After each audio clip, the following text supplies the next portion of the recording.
Okay, I have a confession to make. I'm a millennial.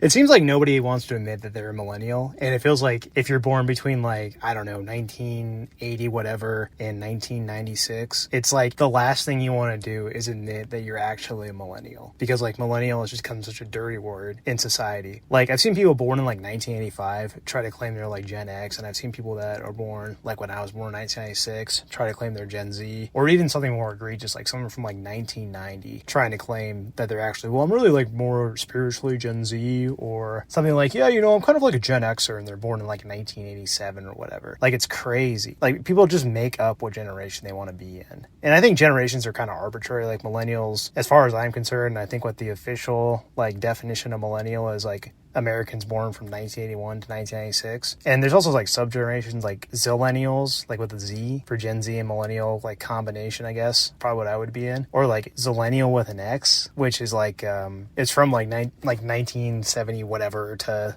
the early 80s or something like that. And I just think like part of the reason why no one wants to admit to being a millennial is like there's a couple of reasons. One, millennials have a huge issue with like aging. Like right now, most millennials are in their 40s, and then a lot of them are in late 30s as well, and the youngest millennials are like me, they're 30 years old, right? Think back to when you were like 15, 16, 17, 18, 19, 20, whatever. What did you think of like most 30-year-olds? Like, if you heard like, oh, that guy's 30 years old, what's the first thing that comes into your mind? The first thing that would have came into my mind would have been like, wow, that guy's old. Or wow, she's old, they're old. 30 years old, man, that guy's old. Grandpa status, unk status, absolutely ancient. Bro, come on. I think this is like why millennials are so afraid of like aging, and why they don't want to be a millennial, because I think Gen Z's branded millennials is just being like unks or old or whatever. There's like a 4-year time gap, I think, from the beginning of lockdowns in 2020 due to COVID all the way through probably to the end of 2024, I think, when everything everywhere was officially like back to normal, or as normal as gonna get. Now, it's not a huge amount of time. It's only 4 years, which isn't like really that bad. Like, you ask like a 60 or 70-year-old like, how long is 40 years? It'd be like, well, it's not long at all, who cares? I remember I was complaining about college to my dad, and my dad was like, Eric, you're only there for 4 years, why are you complaining about this? Because he was like in his like early 50s at the time, and to him 4 years when you're in your early 50s is like nothing. So he was like, why are you making this like such a big deal? But to me, being like 19, 18 years old, it's like 40 years is like almost a fourth of my life, so it's a huge amount of time to me. But anyways, no one really wants to grow up either, and millennials are at that stage with that kind of like time gap, especially for the younger ones, where they kind of went from being like, you know, the hot young thing, the new kid on the block or whatever, fresh out of school, maybe by a couple years, to like, you know, 30 to old, right? You just became old all of a sudden, and you didn't really get a say, and you don't want to like admit to yourself that you're old. Like, when I look in the mirror, I have to kind of deal with the fact that I have like maybe some wrinkles. Like, I have a wrinkle on my forehead between my two eyebrows, and it's like I have to come to terms with the fact that I'm old, right? I'm an old guy. I'm not like incredibly old. I know someone's gonna say in the comments like, Eric, you're 30 years old, it's not that old, you know, whatever. But to someone who's like a Gen Zer, yeah, 30's kind of old. So it's really just more like growing up, I guess. And also, there really is like a lack of community, I think, for a lot of millennials. And the fact that we don't have like a lack of community, and like, you know, money's kind of tight or whatever, millennials just aren't having kids. And they aren't having kids, and they're getting older, and they're getting to like their early 30s, mid 30s, late 30s, some early 40s, mid 40s. If you don't want to have kids, by the way, I'm not like shaming you or anything. I'm just saying, like, me personally, I'm not so sure I'm ever going to actually be able to have kids or anything like that. And the fact that like being older, getting to like 40 or 50 or 60 and not having kids seems like kind of a terrifying prospect to just kind of like carry around. And I think that creates a lot of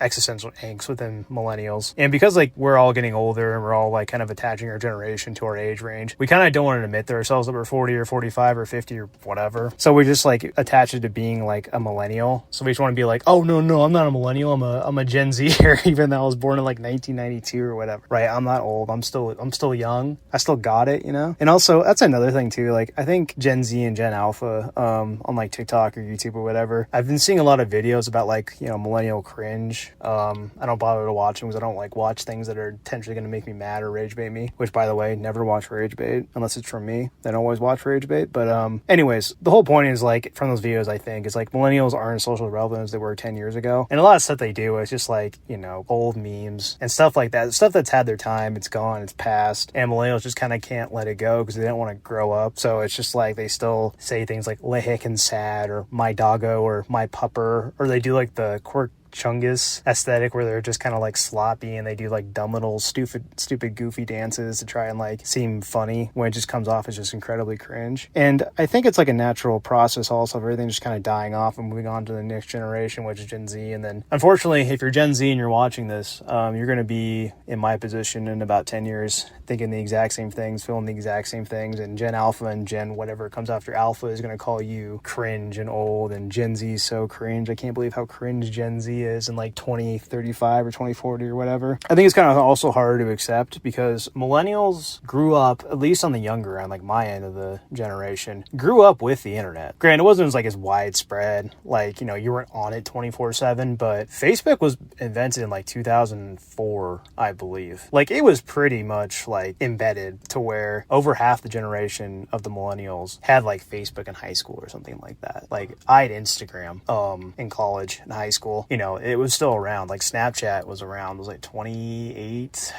No, when did Snapchat come in? I've never really been a big Snapchat guy, which is probably a good thing because I'm like 30. I don't think anybody over the age of 25 should be on Snapchat or anything of that sort. But I think it came around like 2012, 14, something like that. I know it went public in 2018. But yeah, anyways, like Snapchat was still around. Like people my age are probably on Snapchat, like, you know, talking to other people at their college or whatever, something like that. And it's just like everything is just kind of just moving on from millennials. And another thing too is like millennials have a cringe critique from both sides, from the younger generations, which I just discussed, and also from like Gen Xers and boomers. But the cringe critique from the boomers and the Gen Xers is really like, they just think of millennials as like soft, which I'm not so sure is actually that incorrect of a critique. A lot of people my age and the people that I've had to interact with that are kind of around my age, my generation, that maybe aren't really as like hardcore and don't really take like problems into their own hands and don't really can't really deal with stress very well. I mean, my dad would probably think I'm pretty soft and I'm kind of a wuss, but you know, things like avocado toast, right? Like 10 years of like a constant propaganda being shoved in boomers' faces about how millennials are spending like tons of money and they're killing off things like golf and they're, you know, eating avocado toast and drinking like custom chai tap beers that are like $20 a pint or something, you know. And also that like millennials are incredibly whiny at work. I remember that like in 2014, 2015, like millennials were like demonized for being like really whiny at work, and they're like, oh, they complain all the time, they don't want to work like the boomers. And that's kind of moving on to Gen Z now, so it's like millennials complain about Gen Z. So I think for Gen Zers, you'll be experiencing the Gen Zers are whiny at work or whatever for quite a long time, but they're kind of cool about it though, because they just like, well, we don't care.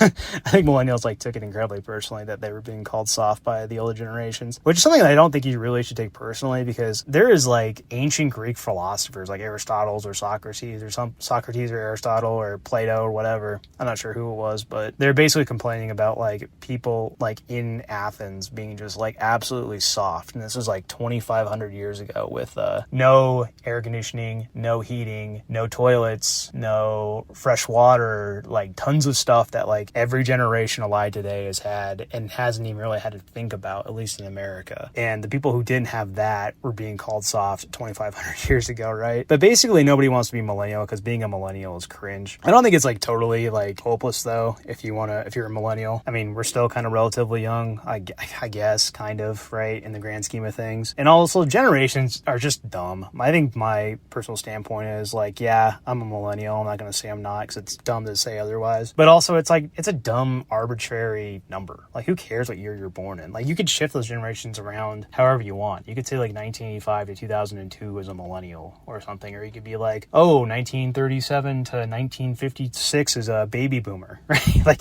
you can shift them around pretty in a pretty wide range. So it's kind of dumb to like try and attach yourself to a generation and like kind of have that as your identity, because we're all individual people and generations just really don't matter all that much besides like marketing standpoints, which I think like the popularization of generations is really just like marketing. Like, it's just so people can sell stuff to you, right? But anyways, yeah, that's my kind of rant. I know I haven't uploaded videos in a couple of days, so try to get better about that. And yeah, so if you want to see daily videos or regular day videos, subscribe, like, comment, and share the video.